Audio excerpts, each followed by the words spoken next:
And tensions between Venezuela's beleaguered president and the leader of the opposition are rising. Juan Guaido upped the ante on Friday by telling the AFP news agency that he's not ruling out calling for a US military intervention against Nicolas Maduro. We will do everything possible. Once again, this is obviously a very, very controversial subject, but making use of our sovereignty and within our jurisdiction, we will do what's necessary. Opposers, trained as agents of foreign governments, of the United States, introduce sources of unrest, of internal chaos, to dismember the state. In Venezuela, they have driven us to the point that Libya was taken, or that Syria was taken, to the point of an armed opposition. They have attempted that, but we have not allowed them to, and Venezuela is at peace. Military intervention is actually one of the main talking points between both Venezuelan President Nicolas Maduro and the self-proclaimed President Juan Guaido. Now, Maduro has already denounced the U.S. as imperialist in his exclusive interview with RT, and he's also visiting many military bases across the country. He's encouraging the troops to remain loyal, and he's overseeing the armament of people's militias there. Now, on the other hand, Guaido hasn't ruled out authorizing the U.S. to intervene, and he's been trying for over the past several weeks to encourage military officials to defect, and with very limited success. And that's because many people in Venezuela don't think inviting the U.S. was Guaido's idea.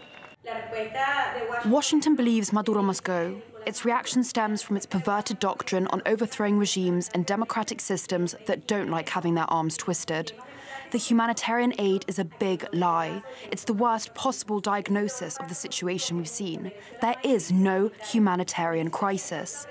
The US is trying to frame the situation in a way that would allow it to invade Venezuela. This won't happen. We won't let it happen. The army and civilians are united and determined to defend the country's sovereignty and territorial integrity. Now, Guaido and the U.S. say that this humanitarian crisis is very real, except what aid means is actually a point of contention between the parties. The Venezuelan government claims it intercepted an arms shipment from the U.S. earlier this week, and there was reportedly assault rifles, ammunition, communications equipment flown in from Miami. As a result, the military has blocked roads leading into the country from Colombia, one of the U.S.'s allies. And amidst these reports, the Red Cross has stressed that humanitarian aid needs to stay non-political. Humanitarian aid can never be a political issue. We cannot divide a population on the issue of humanitarian help, because humanitarian aid is always neutral. This is a difficult moment. We need civil society to appreciate this kind of work, which is aimed solely at people in need.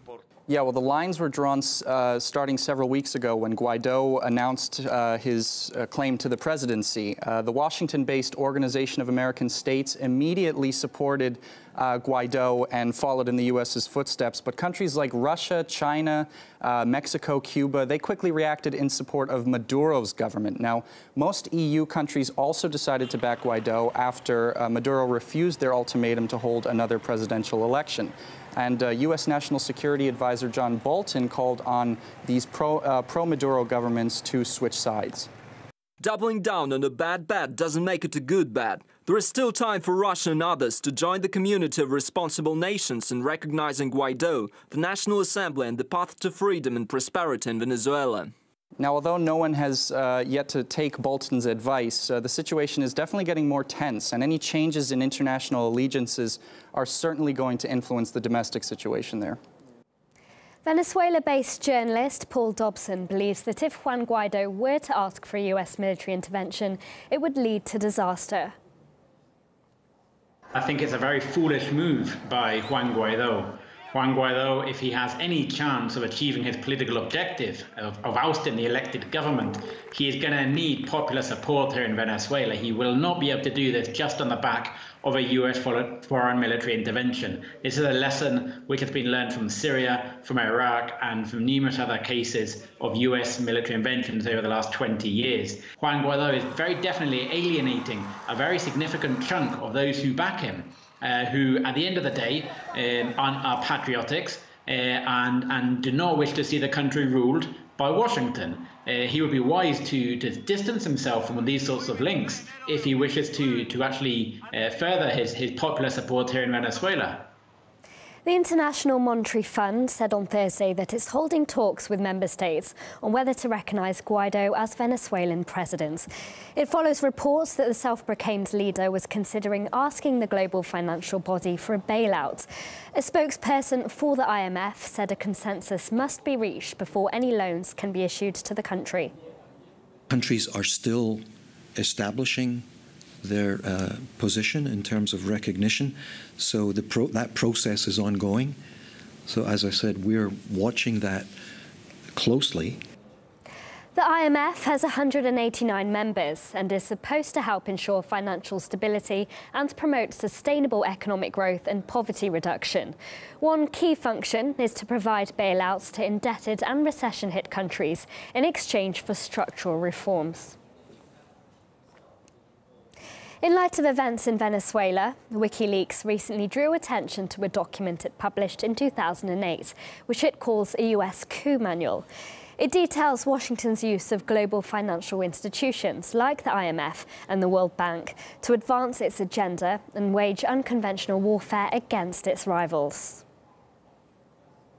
If properly authorised and coordinated, US Army Special Operations Forces can use, or coordinate for other agencies to use, measured and focused financial incentives or disincentives to persuade adversaries, allies and surrogates to modify their behaviour at the theatre strategic, operational and tactical levels.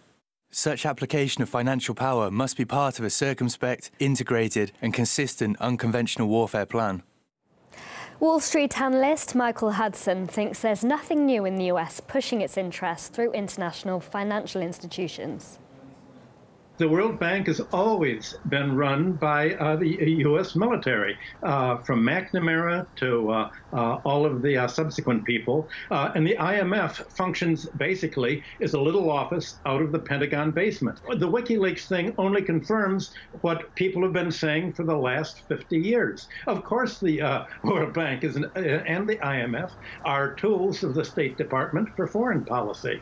The United States, from the very beginning, insisted in having veto power over all IMF and World Bank decisions so that they could prevent any loan that was against U.S. foreign policy. That was built into the Articles of Agreement. That's been the case since 1945. None of this is new.